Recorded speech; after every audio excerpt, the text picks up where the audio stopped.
d'être avec nous pour la seconde partie d'INSEM. On va vous parler de la qualité de vie au travail. C'est une préoccupation de santé publique. J'en perds ma voix. Alors, il existe même une semaine qui est dédiée à la qualité de vie au travail. Les chefs d'entreprise se préoccupent de plus en plus souvent du bien-être de leurs employés. Ça s'appelle le management bienveillant. Alors pourtant, il existe encore une personne sur 4 qui se déclare malheureuse au travail. Pour lui redonner le sourire, on a fait appel à Patricia Versigne. Bonjour. Elle est sophrologue et coach. Bonjour Patricia. Elle va partager avec nous ses astuces et ses conseils. Si vous avez envie de réagir, de lui poser des questions, ou soit on nous appelle, soit on nous écrit. Oui, ou sur la page France 3 Corse Viasté sur Facebook. Et nous, on commente et on en parle. Vous relevez les... Et on relève tout. Alors tout de suite, comment être heureux au travail? Les réponses après le jingle.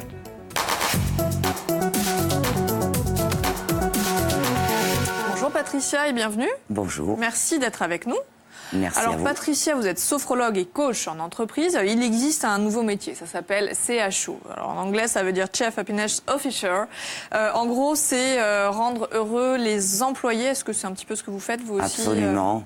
Beaucoup moins américanisé. Mais c'est quand même ce que vous faites. Absolument, oui. D'accord. Alors avant de rentrer dans le vif du sujet, on va demander à Linda si elle est heureuse ou était heureuse quand elle allait travailler. Bonjour Linda. Linda! Oui, bonjour. Ça va, Linda? Ah, vous avez l'air complètement heureuse, Linda. Ah, très. C'est vrai? Ah, Surtout quand on est à la retraite. Ah, vous êtes à la retraite. ben voilà. Ah, Bon. Ok.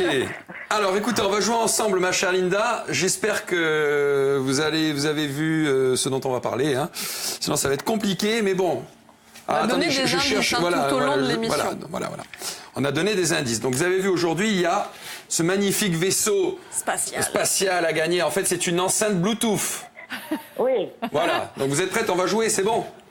Allez-y, on va essayer. Hein. Allez, on y va. On cherche un personnage. Je suis l'un des personnages principaux d'une saga. On me découvre pour la première fois sur la planète Tatooine, où je rencontre mon futur maître. Ce dernier commencera ma formation de chevalier Jedi, qui sera achevée par Yoda, mon père, et sûrement le méchant de cette saga. Qui suis-je? Alors là, peut-être que Star Wars. Hein. Vous n'avez pas vu? Ça, c'est la saga et il y a un personnage. Ah oui, mais moi, je ne les connais pas. Hein. Vous l'avez pas? S'il y avait mon petit-fils, oui, mais... Ouais. Bon, alors, ce qu'on vous propose, Linda, c'est de tenter de rappeler demain. Oui. Ah, Mais je rappellerai demain. personne ne perd dans Non, cette émission. personne ne perd. Donc vous ne gagnerez pas l'objet Star Wars malheureusement aujourd'hui. Et j'ai joué exprès pour ça. Pour le jeu. Bah, vous rappelez demain, on vous la met de Rappelez-nous côté. demain, parce qu'on vous préparera un autre jeu, hein, moins compliqué. Mais alors, les goodies, Voilà, vous gagnez quand même des goodies, un chargeur pour portable, les porte-clés, un même porte-clés. un sac à dos. Et vous gagnez aussi 2 places pour le spectacle, le dernier des Mohicans à Bastia. Voilà. Non, à Bastia, vous en faites cadeau à qui vous voulez. Tiens. Parce que moi, si c'est à Ajaccio, oui, mais à Bastia, non. Ah bon, on va se débrouiller. Voilà, rappelez-nous demain, comme ça, on vous réserve quelque chose pour Ajaccio. Voilà. Allez, on fait ça, Eh oui. ça marche. On fait comme ça. Allez Linda, Voilà. merci en tout cas d'avoir appelé. On vous embrasse Merci. bien fort et on poursuit notre émission spéciale. Qu'est-ce qui rend heureux un salarié dans son entreprise? Donc gagner des cadeaux, ça aurait pu être Du coup, une moi, je suis piste, hein, mais je suis un peu pas malheureux. forcément. Alors selon un sondage IFOP, la première raison d'être heureux, c'est la passion qu'on a pour son métier. En 2, on voit d'ailleurs une petite animation, c'est l'autonomie hein, qu'on nous laisse, la liberté qu'on nous laisse dans notre travail. Les conditions de travail, c'est-à-dire les horaires, les lieux, etc. Et les relations avec ses collègues ensuite. Et pour finir, c'est le salaire. C'est le salaire, voilà, ce qui rend heureux un salarié dans l'entreprise. Qu'est-ce que vous pensez de ce sondage, Patricia? Je le trouve tout à fait efficace, puisque vous voyez bien que l'être humain a besoin de sens. Donc il va privilégier l'autonomie et le salaire vient en dernier. Et aussi la communication, puisque donner du sens. Aller travailler. D'après votre expérience professionnelle, c'est réaliste. C'est assez réaliste. L'autonomie. Aimer ce qu'on fait. Aimer ce qu'on fait, avoir le plaisir d'aller travailler. Et en dernier, c'est très, très singulier, mais le salaire, effectivement. Donc pour qu'un salarié soit productif, il faut qu'il soit heureux, ça semble évident. Et pourtant, dans les faits, ça n'est pas tant que ça. Pas du tout. Surtout même dans notre société corse, puisque je reçois des gens en individuel, il y a beaucoup de souffrance au travail. Donc il faut rappeler régulièrement l'importance du bonheur et du bien-être sur son lieu de travail. On amalgame le bonheur et le manque d'assiduité. Pourtant, se détendre au travail, ça ne veut pas du tout arrêter de travailler, bien au contraire. Absolument pas. Vous pouvez prendre 5 minutes ou 3 minutes de détente pour justement que votre cognitif et vos capacités soient boostées. Avec des relaxations dynamiques, mais avec plein d'autres choses. Aller boire un café, écouter un peu de musique, je sais pas. Sur cette merveilleuse enceinte. Sur cette merveilleuse enceinte non gagnée. Mais oui. D'accord. Alors, j'ai une petite anecdote pour vous concernant les horaires de travail, justement. Au Japon, il y a une entreprise qui a accordé à ses employés qui étaient non-fumeurs 6 jours de congés supplémentaires, puisque ceux qui multipliaient en fait les pauses cigarettes étaient moins présents et donc moins productifs. Et plutôt que sanctionner les fumeurs, ils ont encouragé les autres. Qu'est-ce que vous pensez, vous, de cette initiative ? Pourquoi pas ? Mais je suis tout à fait d'accord. Mais ces 5 minutes de pause que l'on accorde aux fumeurs, accordez-les aux salariés aussi, où ils vont être dans un endroit, un lieu sécurisant, tout à fait agréable et fait pour eux, pour avoir 5 minutes de décompression. Parce que quand vous êtes en compression, quand la cocotte minute, elle bout, eh ben vous ne pouvez plus, même si vous êtes à votre poste de travail, vous ne pouvez absolument plus être efficace. Et puis surtout, arrêter de fumer, c'est mauvais pour la santé. Absolument. Alors, il faut considérer justement que la pause café ou la pause déjeuner n'est pas du temps perdu. C'est important de prendre des pauses. Absolument.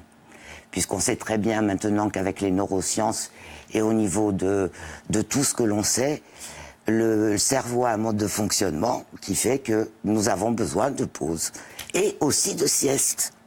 Justement, qu'est-ce que vous penseriez de la sieste au bureau ? C'est ce dont va nous parler Florian. Eh oui, il faut savoir que la sieste au bureau est une pratique encore un petit peu honteuse, ou du moins, elle n'est pas encore entrée complètement dans les mœurs. Rares sont ceux qui osent dormir sans complexe, au retour du déjeuner par exemple, malgré tous ces bienfaits dont on vient de parler. Alors la sieste permettrait notamment d'augmenter la productivité de 35%. D'après une étude de la NASA, mais bon, c'est encore loin d'être une évidence au bureau. Vous rigolez, mais c'est vraiment une étude de la NASA. Pire, il y avait les casques et tout. Pire, elle reste dans de nombreux endroits un tabou, une pratique encore honteuse, une forme de sédition somnolente qui finira inscrite en lettres d'infamie dans les malus de votre carrière. Tout ça, oui. Alors, rares sont ceux qui osent aujourd'hui dégainer sans complexe leur appui-tête gonflable, leur boule caisse ou leur masque de sommeil pour entamer un petit somme bien mérité, même si quelques siestérias, ça s'appelle comme ça, comme pizzerie, mais siestérie, apparaissent dans les entreprises les plus avant-gardistes, le salarié qui éprouve le besoin de récupérer est bien souvent obligé de se transformer en un clandestin du roupillon. On peut faire des micro-siestes. Oui, voilà, légère. Mais apparemment, c'est pas encore assumé. Mais comme ça passera inaperçu. Oui, dans les toilettes. 10 minutes. On fait ce que vous voulez aux toilettes. Non. Créons un lieu, justement, où il peut y avoir des micro-siestes. Ou de la méditation, de la relaxation, ou de la thérapie par le rire, qui peut prendre 3 minutes. D'accord. Alors, à vouloir améliorer le cadre de travail pour ses employés, c'est bien. Mais surtout, comment on s'y prend ? Est-ce qu'on demande à ses employés, justement, ce dont ils auraient envie, ou c'est pas forcément la bonne façon de faire ? Écoutez, on peut faire un audit, ça dépend de la structure et du nombre de salariés, quand c'est possible. On peut faire un audit et justement, prendre la mesure du besoin du plus grand nombre, bien sûr, quand c'est comme ça, et puis s'adapter, ou leur proposer, et qu'il y ait une adhésion surtout. D'accord. Oui, on ne s'est pas proposer pour proposer n'importe quoi. Non, c'est vraiment qu'il y ait une adhésion, que ça soit du volontariat, de l'autonomie et de la participation. C'est toujours pareil. Pour être heureux, soyons ensemble, mais soyons aussi, participons les uns avec les autres. Justement, soyons ensemble. Comment est-ce qu'on fait pour entretenir ou améliorer les relations avec ses collègues de travail ?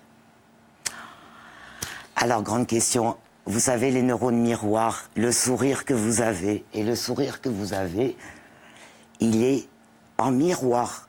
Et nous sommes... Il faut sourire. Déjà, bonjour, mais oui. Et déjà, mais je suis sourire. tellement d'accord avec vous. Et c'est une évidence, mais qui est mais absolue, c'est une évidence absolue. Et ensuite, il y a beaucoup de techniques. Il y a la communication non violente. Alors, qu'est-ce que c'est que ça? Alors, un exemple, pour pas rentrer dans le... C'est-à-dire que si je suis le supérieur de Florian et que je lui dise... tu... Qu'est-ce que vous voulez me dire? Dites-moi. Ben, je vais déjà vous dire tu. Ah ben, dites-moi tu. Florian, j'ai vu que tu t'es pas inscrit à la réunion. Tu prends toujours les choses à la légère et par-dessus la jambe. Là, je suis pas content. Alors, effectivement, qu'est-ce que ça vous fait? Ah ben, ça fait mal. Votre impact à vous. Ça me blesse dans mon fort intérieur. D'accord. D'accord. On est tout à fait d'accord. Donc, qu'est-ce qu'il faudrait dire, en Donc, fait? comment le dire? Florian, j'ai besoin de ton avis éclairé et je suis interpellée que tu ne sois pas là. Qu'est-ce qui se passe? Ah, là, de suite, je me redresse. Je reprends confiance. Et là, j'explique mes problèmes. Eh bien, voilà. Ben oui. Donc, T'as intérêt à être à l'heure à la réunion. Alors, la bienveillance, l'humanité, bannir le tu et à dire son besoin. Alors, une façon d'évacuer, de se détendre, on va faire une petite démonstration. Allez, on a 30 secondes pour faire une démo de relaxation dynamique. Absolument. Donc vous êtes au bureau et il monte un stress parce que vous avez une réunion. Justement. Oui. Justement. Justement. Que peut-être vous n'avez pas préparé. Et donc là, ben je vous allez le faire. Ah non, Alors, qu'est-ce qu'on fait? Et alors Les ça points. s'appelle la relaxation dynamique en sophrologie, c'est le pompage des épaules. Ah. Et ça marche avec la respiration. Donc là, vous venez inspirer avec une intention, chasser le stress. Comme si vous lâchiez des valises. Bougez, bougez Florian, bougez vos Ce qui est épaules. bien, c'est qu'on peut faire la sieste en même temps. Ça fait 2 activités. Et à l'expire, vous chassez votre stress. On reprend une autre fois. Et l'intention est toujours là. Donc on pompe. Ça s'appelle le pompage des épaules. Je sais pas si on évacue le stress, mais en tout cas, ça... Oh, écoutez, mais dites-moi à vous. Hein? Voilà. Et donc, sur cette douce musique de zénitude, vous chassez votre stress parce que vous faites une contraction qui va faire que ensuite, quand vous relâchez, les tensions physiques vont C'est se... vrai. Mais oui, vont se... Écoutez, merci se beaucoup, lâcher. Patricia, pour vos précieux conseils. Vous revenez quand vous voulez pour nous aider à nous détendre sur ce plateau, même si ça se passe plutôt bien. J'avais juste une petite idée. Et si le patron emmenait tous ses employés en vacances? Voilà, Ce serait ça bien, c'est fait. Hein, patron.